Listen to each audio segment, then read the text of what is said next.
व्यावहारिक गीता भाग 5। न रूपमस्येह तथोपलभ्यते नान्तो न चादिर् न च संप्रतिष्ठा अश्वत्थमेनं सुविरूढ़मूल असंग शस्त्रेण दृढ़ेन चित्वा। 15वां अध्याय 3रा श्लोक। यदि हमने चिंतन करना शुरू कर दिया तो ये संसार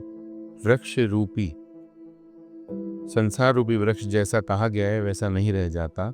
जब हम अपने इंद्रिय और मन के माध्यम से जो अनुभव हो रहे हैं उनको ही सत्य मानते हैं तो हमारी दृष्टि भिन्न होती है। जब चिंतन के द्वारा समझ लेंगे तब हमारा ज्ञान भिन्न होता है। हमारा ज्ञान यह है कि सूरज डूबता है और अस्त होता है, ये रोज की प्रक्रिया है। लेकिन वास्तविकता क्या है? सूर्य न तो डूबता है न उगता है। हमको ये अनुभव इसलिए आता है क्योंकि पृथ्वी की गति सूर्य पर अध्यारोपित है, इसलिए यह भ्रांति होती है। इसी प्रकार से हमने इस दुनिया को भोग का स्थान बना रखा है, सुख दुख का सागर बना रखा है। दुनिया में रहकर जन्म मरण की बात बताई जाती है। न रूपमस्येह तथोपलभ्यते, ऐसा इस दुनिया का रूप नहीं है। नान्तो न चादिर् न च संप्रतिष्ठा, इस दुनिया में कहीं प्रतिष्ठा नहीं है, इसलिए हम दुनिया को कभी गंभीरता से नहीं लें। एक बार एक लड़के ने हमसे ये प्रश्न पूछा, स्वामी जी इस दुनिया का निर्माण कब हुआ, किसने किया? हमने कहा ये प्रश्न तुम्हारा नहीं है, तुम्हारी माँ का है। उसने कहा माँ, उसने माँ की ओर देखा, मम्मी प्लीज़। स्वामी जी ने पकड़ लिया।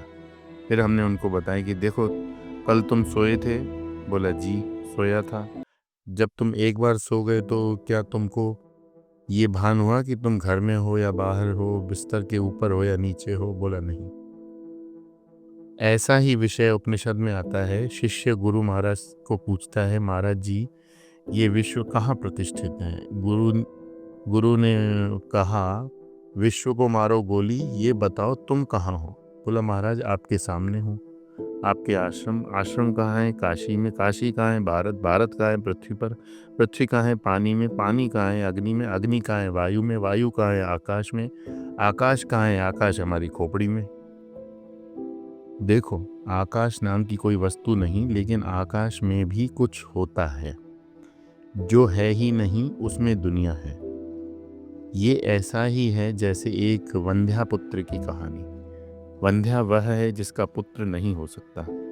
एक वंध्या पुत्र धनुष बाण लेकर रथ पर बैठा, रास्ते में उसको भयानक जंगल मिले।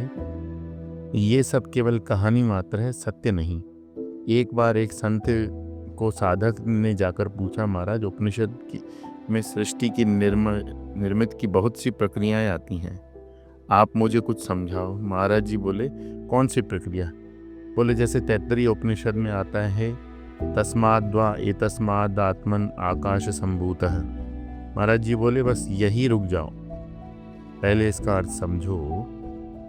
उस परमात्मा से आकाश पैदा हुआ। आकाश का अर्थ क्या है? कुछ नहीं। पोल, कपोल।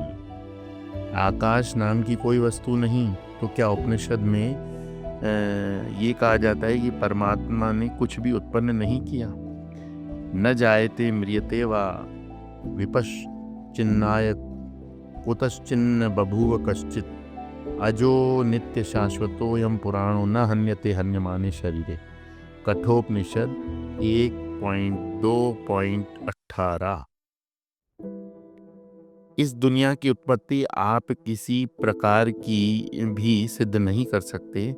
आकाश हमारे सामने से, पीछे से, ऊपर से, नीचे से और कितना गहरा है हमको नहीं मालूम। कारण क्या है? हम हैं ज्ञान स्वरूप। हम अपने से दूर चले गए हैं तो नष्ट हो गए हैं, इसलिए न रूपमस्येह तथोपलभ्यते। इस दुनिया का जैसा वर्णन किया है वह समझाने की प्रक्रिया मात्र है। एक बात स्पष्ट समझ लेना, हमारे शास्त्रों के सभी सिद्धांत, चाहे वह दुनिया की निर्मिति का सिद्धांत हो या कर्म का सिद्धांत हो, चाहे पाप पुण्य अगला पिछला जन्म की बात हो, इन सभी सिद्धांतों का तात्पर्य यह है हमारा ध्यान अपने स्वरूप की ओर जाए। एक बार हम किसी के घर गए, अम्मा खाना बना रही थी, बच्चा रोने लगा। उसने अपनी बेटी से कहा जरा भाई को सुला दो। 6-7 साल की लड़की होगी, अपने भाई को गोद में लेकर खिलाने लगी। उसको खिड़की के पास ले गई, देखो कौआ, बच्चा कौआ देखने लगा। उसको याद है कि मैं तो रो रहा था, फिर रोने लगा। उसकी बहन ने फिर दिखाया, देखो वो गाय, देखने लगा, रोना भूल गया, धीरे धीरे बस सो गया।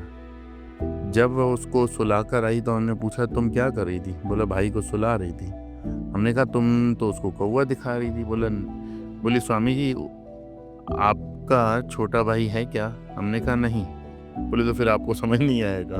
देखो संतों, उसका प्रयोजन भाई को गाय दिखाना, कौवा दिखाना नहीं था। उसका प्रयोजन भाई को सुलाना था। उसकी रोने की जो धुन लगी थी वो कट जाए और बच्चा सो जाए। इसी प्रकार से शास्त्र के सिद्धांत हमको अपने स्वरूप में ले जाने का प्रयत्न करते हैं। हम दुनिया में फंसे हैं। नान्तो न चादर न च संप्रतिष्ठा। कार्य पहले है कि कारण पहले? मुर्गा पहले या अंडा पहले? पूरी दुनिया का झमेला कार्य कारण से ही चल रहा है। एक उदाहरण लेते हैं। रूप रंग के कारण आँखों की सिद्धि होती है। यदि रूप रंग न हो, अंधकार हो, तो आपकी आँखों की परीक्षा नहीं हो सकती। आपको दिखता है या नहीं, अर्थात रूप रंग आँखों को सिद्ध करता है। अब प्रश्न यह है कि रूप रंग की सिद्धि जिसके कारण है, रूप रंग की सिद्धि आँखों के कारण होती है। इसका अर्थ हुआ कि दोनों एक दूसरे पर अवलंबित हैं। अब कौन कारण है, कौन कार्य? इसके लिए यह विश्व एक प्रतीति मात्र है। जैसा हम सोचते हैं वैसा नहीं। एक और उदाहरण ले लो। जैसे आप हमको देख रहे हैं, ये भ्रांति है। वास्तव में आप हमारे चेहरे पर पड़ने वाले परावर्तित प्रकाश को देख रहे हैं। यदि हमारे चेहरे पर प्रकाश नहीं पड़ेगा या अंधकार होगा तो हम यहाँ होंगे, तब भी हमको नहीं दिखेंगे, हम आपको नहीं दिखेंगे। दूसरी बात, यदि आपकी आँखें बंद हैं तो भी हम आपको नहीं देख सकते, क्योंकि आपकी आँखों के रेटिना पर हमारा प्रतिबिंब नहीं पड़ रहा। आप जो देखते हैं वह प्रतिबिंब होता है, असली वस्तु नहीं होती। इसलिए जितना भी हमारा मन है वह प्रतिबिंबों का है, वास्तविकता का नहीं। इसलिए कहते हैं मन चंगा तो कठौती में गंगा। यदि हमारा मन प्रसन्न है तो सब अच्छा, मन दुखी तो छोटी छोटी बातों को लेकर भी गुस्सा आता है। इस पूरी दुनिया का झमेला हमारे मन का है, बाहर का नहीं। दुनिया मन में है। जब नींद टूट गई और मन प्रकट हो गया तो तू मैं शुरू हो गई। पहले के ज़माने में जब ट्रेन की सीट रिजर्व नहीं होती थी तो यात्री जगह के लिए आपस में खूब झगड़ा करते थे। थोड़ी देर में खाने के डिब्बे खुल गए, पेट में खाना गया, नींद आ गई, एक बार गहरी नींद में चले गए तो फिर कौन कहाँ पड़ा है कुछ पता नहीं, सब झगड़ा गायब हो गया। तब जब तक जाग रहे थे तब झगड़ा था। पर पूरी दुनिया मन में ही होती है, बाहर कुछ नहीं। और मन नाम की कोई वस्तु नहीं। जितनी हमारी ये समझ दृढ़ हो जाएगी, उतना हम इस दुनिया को लेकर हल्के फुल्के रहेंगे। हम एक ही समय में अपने बच्चों को लेकर माँ बाप हैं और माँ बाप को लेकर बच्चे हैं। हम अपने बच्चों को लेकर जितना दुखी होते हैं उतना अपने माँ बाप को लेकर दुखी नहीं होते। कारण क्या है? हम अपने बच्चों से बहुत अपेक्षाएं रखते हैं। बच्चा दूसरी कक्षा में है, माँ को परीक्षा की बुखार चढ़ जाएगा, मेरा बच्चा फर्स्ट है। माँ बाप को वे जैसे हैं वैसे ही स्वीकार करते हैं। कोई नहीं कहता कि मेरी माँ को हेमा मालिनी के जैसे सुंदर होना चाहिए। इसलिए माँ बाप को लेकर मन में विक्षेप नहीं आते। इसी प्रकार दुनिया को जैसी है वैसी ही स्वीकार करो तो दुनिया परेशान नहीं करेगी। फिर इस जगत के साथ क्या करना चाहिए? अश्वत्थमेनं सुविरूढ़ मूला असंग शस्त्रेण दृढ़ेन चित्वा। इस संसार वृक्ष का एकदम नाश करना चाहिए, उसको काट डालना चाहिए। कैसे काटना? असंग शस्त्र ने, किसी के साथ चिपको मत। असंगता का शस्त्र, ये बहुत बड़ी साधना है। हम अपने बच्चों के साथ ऐसे चिपक जाते हैं कि बच्चों को कहना पड़ता है, mummy will you please shut up.